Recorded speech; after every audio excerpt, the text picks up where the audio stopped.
एक साइंटिस्ट जिसने चीजों को छोटा करने का डिवाइस बनाया था और उस डिवाइस को चेक करने के लिए वो खुद को ही छोटा कर लेता है, पर उसने ये तो सोचा ही नहीं था कि वो वापस अपने नॉर्मल फॉर्म में कैसे आएगा। उसके साथ एक और आदमी भी छोटा हो जाता है जिसे कि बिल्कुल भी नहीं पता था कि छोटे होने के बाद सरवाइव कैसे करना है। सच में उन लोगों के लिए सारी चीजें काफी बड़ी लग रही थी, छोटे छोटे इंसेक्ट भी काफी बड़े हो गए थे। तो अब देखना है कि क्या वो उन सभी क्रिएचर से बचकर वापस अपने ओरिजिनल फॉर्म में आ पाते हैं या नहीं। और अगर आप भी कभी इस सिचुएशन में फंस गए तो उन बड़े बड़े जानवरों से कैसे बचोगे ये भी पता करते हैं। सालों पहले एक ऐसा साइंटिस्ट हुआ करता था जो कि सबसे ज्यादा इंटेलिजेंट था और वो ब्रिलियंट डॉक्टर फिंच के नाम से जाना जाता था, लेकिन वो कई सालों पहले गायब हो चुका था। और वो साइंटिस्ट जिस घर में रहा करता था वहाँ पर सभी को एबनॉर्मल एक्टिविटीज देखने मिलती थी। ये औरत जो आपको दिख रही है ये उसी घर में रहा करती थी, लेकिन उसे क्या पता था कि वो थोड़ी देर में मरने वाली है। एक दिन जब वो औरत सोकर उठती है तो वो खुद को एक लेबोरेटरी में पाती है और तभी वो वहाँ पर एक टीवी के अंदर डॉक्टर फिंच को देखती है जो कि काफी डरावने तरीके से हंस रहा था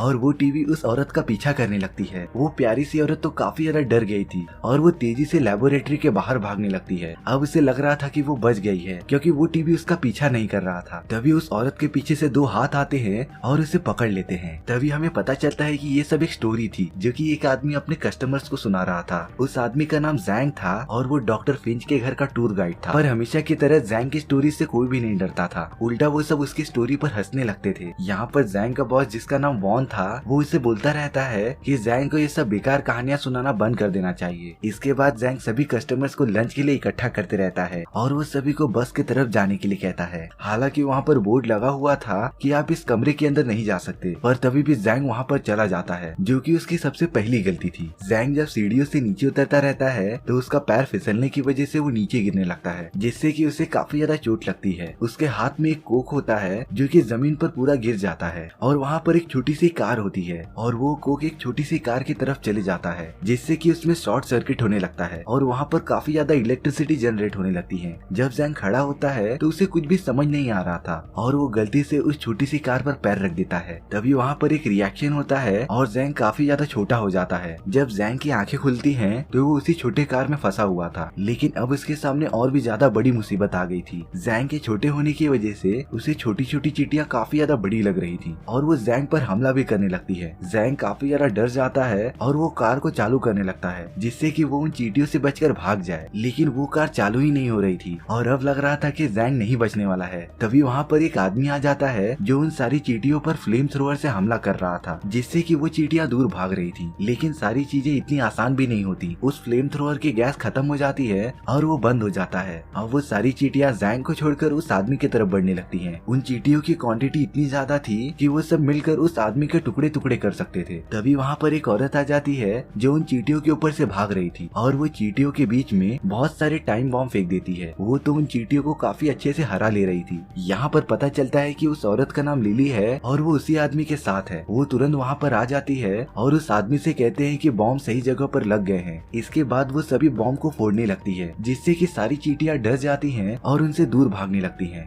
इस तरह से उन दोनों ने मिलकर ये फाइट जीत ली थी। जैंग यहाँ पर सब कुछ देख रहा होता है और वो उनके पास आ जाता है। तभी जैंग को पता चलता है कि वो आदमी और कोई नहीं बल्कि डॉक्टर फिंच है जो कि सालों पहले गायब हो गए थे। ये देखकर तो जैंग बेहोश हो जाता है क्योंकि वो दूसरों को डॉक्टर फिंच के भूत की कहानियां सुनाता था और अब उसके सामने खुद ही डॉक्टर फिंच थे। जब जैंग अपनी आंखें खोलता है तो डॉक्टर फिंच वहाँ पर कुछ ऑपरेशन कर रहे थे। ये देखकर तो जैंग काफी ज्यादा डर जाता है और वो वहाँ से भागने की कोशिश करता है, लेकिन बाहर की सारी चीजें काफी ज्यादा बड़ी थी और वो बड़ी बड़ी चींटियां भी उसका इंतजार कर रही थी। तो इसीलिए जैंग वापस अंदर की तरफ आ जाता है। यहाँ पर डॉक्टर फिंच जैंग पर काफी ज्यादा गुस्सा होते हैं और वो उस पर चिल्लाते भी रहते हैं क्योंकि जैंग ने डॉक्टर की वो डिवाइस तोड़ दी थी जो कि उसे बनाने में 10 साल लगे थे और अब उसे वो डिवाइस वापस बनानी पड़ी। डॉक्टर फिंच वहाँ से चला जाता है। यहाँ पर लिली जैंग को सब कुछ डिटेल में बताती है। जैंग ने जिस छोटी सी गाड़ी पर पैर रखा था वो कोई नॉर्मल कार नहीं थी बल्कि वो एक पार्टिकल कोलाइडर था जो कि किसी भी चीज को छोटा बना देता था और डॉक्टर फिंच ने इसे 10 साल पहले बनाया था। इस डिवाइस की काफी टेस्टिंग के बाद वो सभी चीजों को छोटा कर ले रहा था, पर अब उसे ये डिवाइस इंसानों पर टेस्ट करना था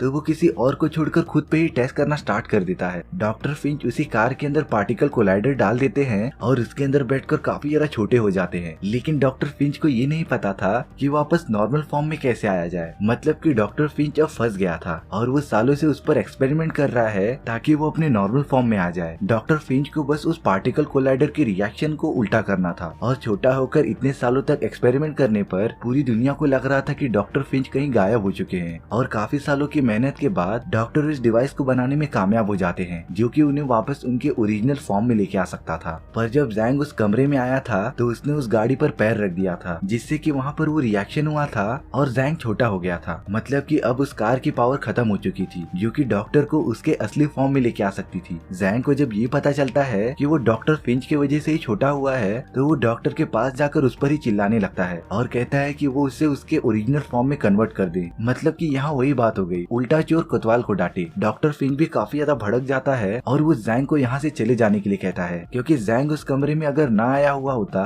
तो डॉक्टर फिंच भी अब तक बड़े हो चुके होते। उन दोनों में काफी ज्यादा बहस होती है और जैंग वहाँ से चला जाता है। पर अब देखना था कि जैंग वहाँ पर अकेले कैसे सरवाइव करेगा। कुछ टाइम बाद डॉक्टर फिंच को एक आइडिया आता है और वो लिली को जैंग को वापस लेके आने के लिए कहता है ताकि जैंग भी उनकी मदद कर सके। जब लिली जैंग को वापस बुलाने के लिए आती है तो जैंग वहाँ से चला गया था। यहाँ पर जैंग का बॉस वॉन जैंग को ढूंढते ढूंढते उस कमरे में आ गया था। तभी जैंग भी वहाँ पर आ जाता है और जोर से चिल्लाने लगता है जिससे कि वॉन उसे देख ले और बचा ले। पर छोटे होने की वजह से जैंग की आवाज काफी ज्यादा कम थी और वो वॉन तक नहीं पहुँच रही थी। वॉन तो उस रूम से जाने वाला था पर तभी जैंग एक पेंसिल का यूज करके एक ग्लास बीकर को गिरा देता है और उसकी आवाज सुनकर वॉन वापस आ जाता है जो कि उस ग्लास बीकर के यहाँ पे कुछ ढूंढता रहता है। पर जैंग वहाँ से चला गया था। जैंग को डॉक्टर फिंच ने छुपा लिया था पर जैंग काफी ज्यादा गुस्सा होता है क्योंकि उसका बॉस उसे दिखने ही वाला था और वो उसे बचा लेता। डॉक्टर फिंच बताता है कि मिस्टर वॉन को उसके एक्सपेरिमेंट के बारे में पहले से ही पता था और जब डॉक्टर फिंच छोटे हो गए तो वॉन उसे ढूंढने लगा ताकि वो छोटे से डॉक्टर फिंच को मार्केट में जाकर बेच सके और इस इन्वेंशन से उसे काफी ज्यादा पैसे भी मिलते थे। लेकिन जैंग को ये सब समझ नहीं आ रहा था। तभी वॉन उन दोनों को देख लेता है और वो शौक हो जाता है कि जैंग भी छोटा हो चुका है। मतलब कि वॉन को अब दुगने पैसे मिलने वाले थे क्योंकि वो डॉक्टर फिंच के साथ साथ जैंग को भी बेचने वाला था। वो जैसे ही उन्हें पकड़ने जाता है वॉन को ही कुछ लोग पीछे से पकड़ लेते हैं और उसे अपने लीडर के पास लेके चले जाते हैं। वॉन ने कुछ लोगों से काफी ज्यादा लोन लिया था तो उन सभी ने कुछ गुंडे हायर किए थे जो कि वॉन से पैसे वसूलने आए थे। यहाँ पर जैंग को पता चलता है कि लिली एक रोबोट है और उसे डॉक्टर फिंच ने बनाया है। अब डॉक्टर फिंच जैंग को प्लान बताते रहते हैं कि उन्हें डिवाइस को ठीक करने के लिए एक माइक्रोचिप चाहिए थी जो कि एक ट्रांसफार्मर के अंदर थी और वो ट्रांसफार्मर वॉन के ऑफिस में रखा हुआ था। तो अब उन सभी को कैसे भी करके वहाँ पर जाना पड़ेगा और वो माइक्रोचिप लानी पड़ेगी। लेकिन रास्ते में उन्हें बहुत सी मुसीबतों का सामना करना पड़ेगा, इसीलिए डॉक्टर सभी को कुछ वेपन्स देता है ताकि वो उनसे लड़ सके। यहाँ पर मिस्टर वॉन भी तैयार हो गया था डॉक्टर फिंच और जैंग को पकड़ने के लिए। वो लेबोरेटरी की तरफ बढ़ने लगता है। यहाँ पर डॉक्टर फिंच, जैंग और लिली आ गए थे जो कि वॉन के ऑफिस के बाहर ही थे। वॉन के वहाँ से जाने के बाद वो सभी उसके ऑफिस में चले जाते हैं। उस ट्रांसफार्मर में पहुँचने के बाद वो देखते हैं कि वो पूरी जगह इलेक्ट्रिसिटी से घिरी हुई थी और अगर जो भी आगे जाता